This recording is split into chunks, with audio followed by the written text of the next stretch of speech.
1 week later, I'm sitting with Steve in the cafeteria, outraged. He did not say what I think he just said. What's wrong with my outfit? He bites into his bagel, seemingly unconcerned by my anger. You're in a cat sweater. Honestly, Elle, my grandma wears cat sweaters. I sputter, gesturing to his outfit. And I suppose you're the final say in fashion?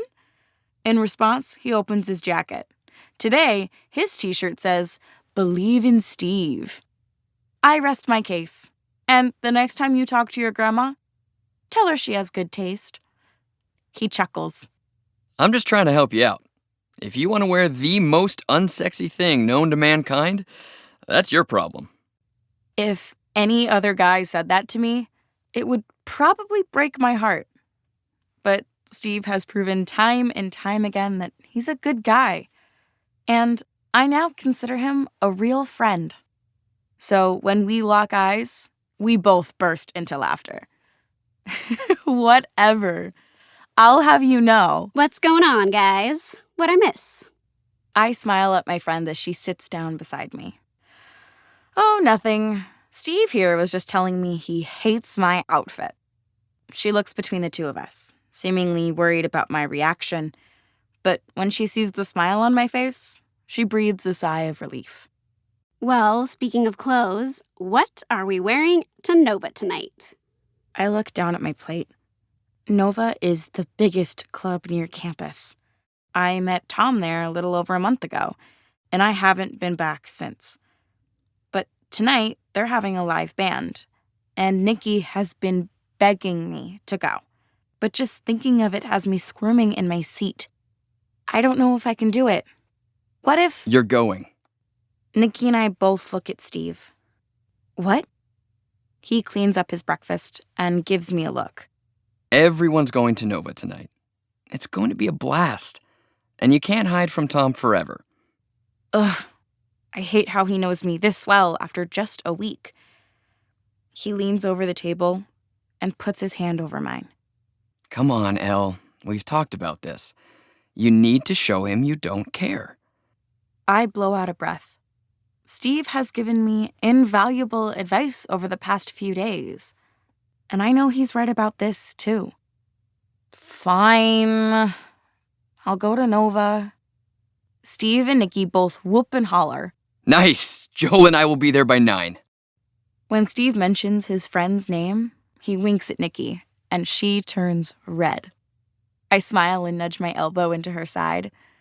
Steve told me Joel has been crushing on her, and I know Nikki's interested. Tonight, they're going to officially meet. I'm happy for her.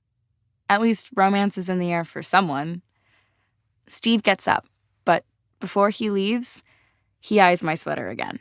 Listen, if you wear that sweater tonight, I'm going to pretend I don't know you. I throw a napkin at him as he walks away, giggling to myself. When I turn back to Nikki, she's eyeing me carefully. What's going on between you two? I look at her, genuinely surprised. What do you mean? Steve's my friend. I told you, I know what you told me, but I've never seen you act this way with a guy before. She leans in, lowering her voice. Tell me the truth. Is there a Steve notebook? I grin, because for the first time, I'm not ashamed of my answer. No Steve notebook. I swear, it's not like that between us.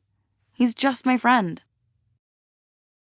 Later that night, when Nikki and I walk into Nova, I see Tom at the bar right away.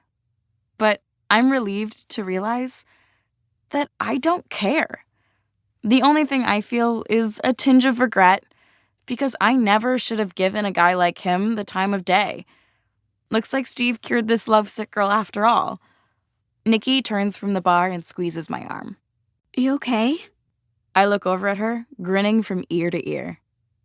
I'm great. More than great. Come on, let's get a drink. We head up to the bar, and after drinking there for a bit, I feel a tap on my shoulder. When I spin around, Steve and Joel are behind us.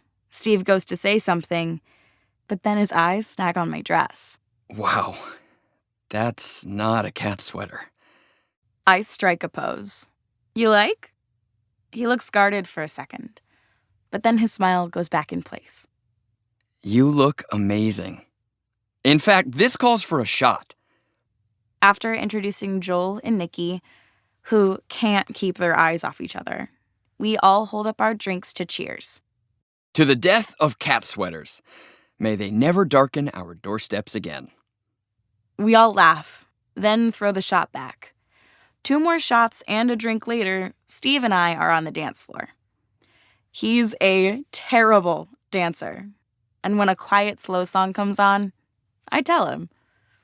He laughs, just as I knew he would. You're right. This is more my speed. He pulls me closer, and then exaggerates his moves as he twirls me around. I smile up at him. Thank you. He looks down into my face. For what? For this past week. For proving to me I can be friends with a guy. Everything is so natural and easy with you. I should have tried this a long time ago. Feeling overwhelmed with gratitude, I reach up to press a kiss against his cheek. When I back away, he swallows thickly. The song continues to drone on, and it seems as if he's holding me tighter.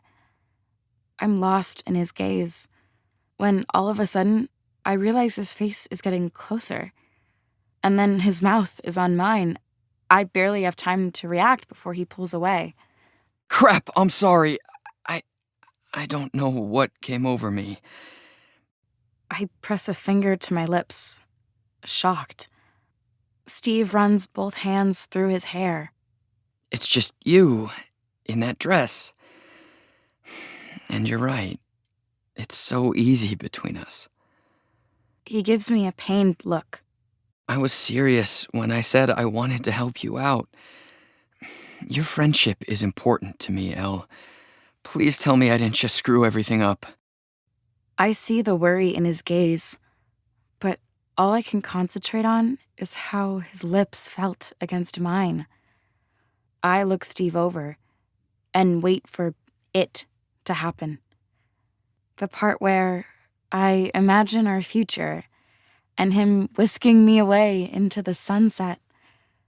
But all I see is Steve, my friend. A friend I'd really love to kiss again, because it felt good. Really good. Nothing more to it than that. It's okay. I liked it. His face is red. You did? A lot. An idea comes to me, and I'm buzzed enough to say it out loud. Let's do it again. He backs away. Elle, no. It's not a good idea. I roll my eyes. Steve, relax. Just because I think you're a good kisser doesn't mean I see you as more than just a friend. He eyes me, and I know he's wondering if he can believe me or not. I take a step closer to him and grab his hand. Actually, you know what? What? I think we can do this. Hook up with no strings attached. His eyes go wide. What? I don't know. Don't worry. I'm not going to get all clingy on you. I just want to prove to myself that I can do this too. A casual hookup. He still doesn't look convinced. So I sidle up next to him and put a hand on his arm. Are you attracted to me? I watch his Adam's apple bob as he nods. Then I wrap my arms around his neck and bring my lips to his again. For no other reason than because it feels good. Then that's all that matters. Just as we're about to kiss, he puts a finger against my lips. Just promise me. If you start to develop feelings, you'll tell me. I whisper against his mouth, feeling his heartbeat against my chest. I promise. But that's not going to happen.